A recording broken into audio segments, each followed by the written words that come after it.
केन्द्रापड़ा जिला आली अंचल राजमाता सुश्री देवी प्रथम श्राद्धवार्षिक अवसर में सुश्री देवी महिला महाविद्यालय सम्मुख में स्मृति श्रद्धांजलि सभा महासमारोह अनुष्ठित हो जाइछि। सुश्री देवी एकाधारे थिले विधायक सांसद राजमाता स्वर्गत शरद कुमार देवंक सहधर्मिणी। तांकर एकमात्र लक्ष्य थिला जनतांको सेवा। आलीर विकास दिगरे तांकर प्रयास थिला चिरस्मरणीय। आज तांकर स्मृतिचारण सभा जोग देइथिले केन्द्रापड़ा विधायक गणेश्वर बेहेरा, राजनगर विधायक ध्रुवचरण साहू, पूर्वतन विधायक अंशुमान महांती, पाटकुरा विधायक अरविंद महापात्र, पूर्वतन विधायक तथा मंत्री अतनु सबेसाची नायक, चांदवाली विधायक व्यमकेश राय प्रमुख नेतृवृंद स्वर्गत राजमातांकर दुईटी सुपुत्र वर्तमान राजतिलक धारण करथिबा बड़ पुओ ब्रजकेशरी देव एवं सानो पुओ पूर्वतन मंत्री तथा आलीर विधायक प्रताप केशरी देव उपस्थित थाई मातांकर स्मृतिचारण करथिले। सेपटे जोग देइथिले आली राजकनिकार राजमातांको भल पाउथबा अगणित बंधु जोग देइ स्वर्गत आत्मार स्मृतिचारण करथिले।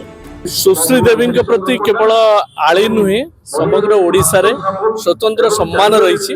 गोटे पट्रे विशिष्ट जननेता राजा मंत्री बहुबार होती अनूप सिंहदेव से होती सुकन्या, एपटे शरद देव जे कि आम अंचल गर्व विजुओं सहित ये अंचल बहु किसी उन्नति कर सहधर्मिणी प्रताप देव माँ केवल तांकर माँ नथिले ये अंचलवासी विश्वास करती सबु बेसहारा लोकंकर से थिले माँ एवं ए अंचल जो उन्नति होईछि से उन्नति रे शरददेवकर सुश्री देवींकर मध्य भूमिका बहुत किछि रहिछि।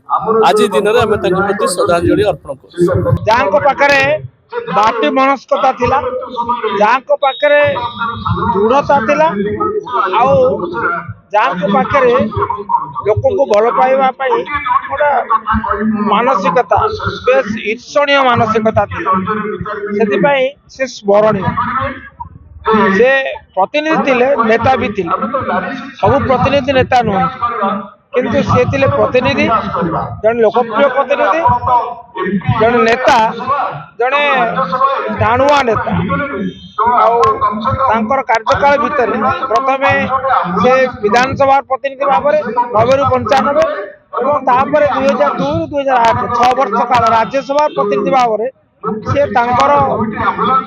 उल्लेखनीय अवदान छाड़ी नारी शिक्षार विकास, स्वास्थ्य क्षेत्र विकास, शिक्षार प्रसार ये सब क्षेत्र में निश्चित भाव में लोके कृतज्ञतार सहित मन रखे।